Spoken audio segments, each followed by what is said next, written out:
General Bajwa ने उनको बुलाकर कहा कि आप इस साइड पे चले जाएं, और जनरल बाजवा इन्फ्लुएंस कर रहे थे पॉलिटिक्स के अंदर।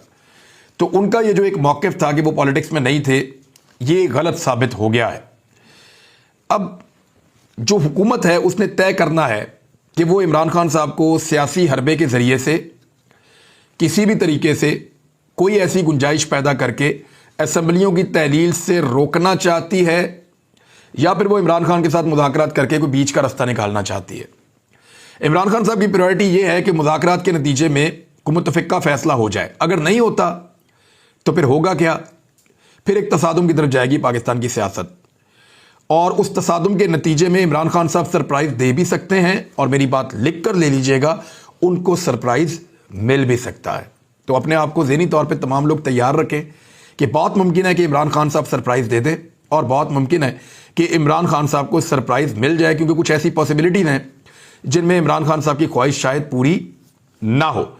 शहबाज शरीफ साहब अभी भी कुछ मीटिंग्स कर रहे हैं, नवाज शरीफ साहब से मुशावरत की, बाकी लोगों से भी उन्होंने की है, और वर्चुअल मीटिंग की नवाज शरीफ से, और वो कोशिश कर रहे हैं कोई ऐसा रास्ता निकाला जाए कि असम्बलियों को तहलील होने से रोक दिया जाए। गवर्नर राज की एक ऑप्शन है, इमरजेंसी लगाने की एक ऑप्शन है, तहरीक एतमाद की एक ऑप्शन है, एतमाद का वोट लेने देने की एक ऑप्शन है, लेकिन ये सारी चीज़ें डिलेइंग टैक्टिक्स हो सकते हैं। मुस्तकिल हल इनमें से कोई भी नहीं है। नंबर गेम ऐसा हो गया है। मुस्तकिल हल या तो ये है कि परवेज़ इलाही जाकर मिल जाएं पीडीएम के साथ, उसमें परवेज़ इलाही साहब का पॉलिटिकल नुकसान बहुत बड़ा होता है, तो वो मुश्किल लगता है इस वक्त।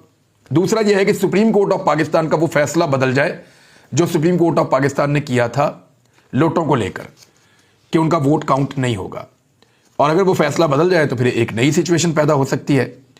बहरहाल एक प्रॉब्लम और भी है, 15 सिटिंग्स के लिए जो 18 MPAs हैं मुस्लिम लीग नून के, हंगामा आराई की वजह से उनको गुज़िश्ता माह जो है अक्टूबर में गालिबन उनको मना कर दिया गया इजलास में शिरकत करने से, और उनकी रुकनीत मुअत्तल कर दी गई है।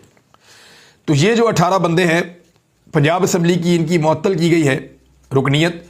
ये तो फिर अदम एतमाद का वोट हो या कोई और मसला हो, उसके अंदर आके एक्टिवली अपना रोल प्ले नहीं कर सकते। ये बहुत इंपॉर्टेंट बात है, इसको याद रखिएगा। तो अभी कितना टाइम पड़ा है इसके बारे में हम अगले वीलॉग में बात करेंगे और तफसीलात आपके सामने रखेंगे। आसिफ अली जरदारी साहब ने यहाँ पे एक स्टेटमेंट दिया, और मैंने आसिफ अली जरदारी साहब का इंटरव्यू सुनते हुए मुझे अंदाज़ा हुआ कि वो काफ़ी गुस्से में हैं। नॉर्मली वो इतने गुस्से में नहीं होते। उन्होंने इस तरह के अल्फाज इस्तेमाल किए इस इंटरव्यू में जिस तरह के अल्फाज नॉर्मली वो इस्तेमाल नहीं करते। तो ये चीज़ें बता रही हैं कि गेम हाथ से निकल रही है, और अगर गेम इसी तरह मज़ीद हाथ से निकलती चली गई तो फिर शायद सियासतदानों के अंदर इतनी समझबूझ ना बचे कि वो बैठ कर आपस में मामलात को तय करें और फिर दोबारा से मामलात एस्टेब्लिशमेंट के पास चले जाएं, जो मेरे ख्याल में बिल्कुल नहीं जाने चाहिए। तहरीक इंसाफ की इस वक्त आप ताकत का अंदाज़ा यहाँ से करें ना। अगर आप PMLN के साथ और पीपल्स पार्टी के साथ उनका मुकाबला करते हैं, तो ये एक इन्फॉर्मेशन है जो फवाद चौधरी ने शेयर की है। मैं ये इन्फॉर्मेशन आपके सामने रखता हूँ, आप खुद फैसला कर लें कि इस वक्त तहरीक इंसाफ का मुकाबला किन जमातों से है, किस लेवल का है और कितना मुकाबला है। नून लीग और पीपल्स पार्टी इलेक्शनों से भाग रहे हैं क्योंकि उनकी सियासत ख़त्म हो गई है। इस्लामाबाद के बल्दियाती इलेक्शन में, अभी बल्दियाती इंतखाबात हो रहे हैं इस्लामाबाद में, उसमें 101 यूनियन काउंसिल्स इनके पैनल्स का इंतखाब होना है। 101 यूनियन काउंसिल्स पैनल का इंतखाब होना है।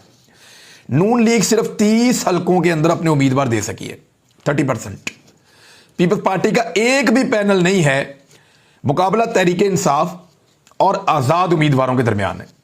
यहां से आप अंदाजा कर लें कि पाकिस्तान तहरीक इंसाफ कितनी रफ्तार से आगे बढ़ी है और कितना पीछे छोड़ गई है PMLN को और पीपल्स पार्टी को, कि उनको इस्लामाबाद के अंदर जो कैपिटल है पाकिस्तान का, उस जगह के अंदर उनको बंदे नहीं मिल रहे जिनको वो अपने उम्मीदवार के तौर पे बल्दियाती इंतखाबात के अंदर उतार सकें। और ये उस वक्त हो रहा है जब इस्लामाबाद के ऊपर हुकूमत शहबाज शरीफ की है। यानी ये वो 27 किलोमीटर का रेडियस है, वाहिद रेडियस है 27 किलोमीटर का, जहां पे PDM की हुकूमत है। तो जिस जगह पे उनकी हुकूमत है वहां पे उनके पास उम्मीदवार नहीं है। यानी जहां पे हुकूमत है वहां 101 में से सिर्फ 30 हलकों के अंदर उनके पास उम्मीदवार हैं PMLN के पास, और पीपल्स पार्टी के पास वो भी नहीं है, एक भी पैनल उनका मुकम्मल नहीं है। और PTI का मुकाबला हर जगह पे आज़ाद उम्मीदवारों के साथ हो रहा है। ये क्यों हो रहा है? क्या पीएमएलएन ने अपने उम्मीदवार आज़ाद छोड़ दिए? ये भी एक बहुत बड़ा सवाल है। लेकिन आज़ाद छोड़ने का मतलब ये है कि उनके टिकट के ऊपर लोग इलेक्शन लड़ना नहीं चाहते, या लोग शेर के इंतखाबी निशान पर इलेक्शन लड़ने से डर रहे हैं। वो ये सोच रहे हैं कि वोट नहीं पड़ेगा, पब्लिक हमें वोट नहीं डालेगी। ये बड़ा अलार्मिंग है पीएमएलएन के लिए, और इसी सिचुएशन का सामना उनको थ्रू आउट पंजाब में करना पड़ेगा। और पीपल्स पार्टी को ये सिचुएशन सिंध में देखनी पड़ सकती है। फजलुर रहमान साहब के लिए जो है वो खैबर पख्तूनख्वा एक डरौना ख्वाब बन गया है। एएनपी पहले स्क्वीज हो गई थी, उनके लिए और मुश्किलात बढ़ गई। अभी उन्होंने फिर 2 इलेक्शन हारे हैं थोड़ा अर्सा पहले।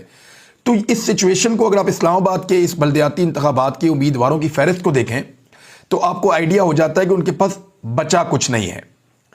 अब जरा इकोनॉमी के ऊपर मैं 2-3 चीजें आपको बताऊं। मैं लगातार आपको इसलिए बताता हूं कि यह नुकसान लगातार हो रहा है।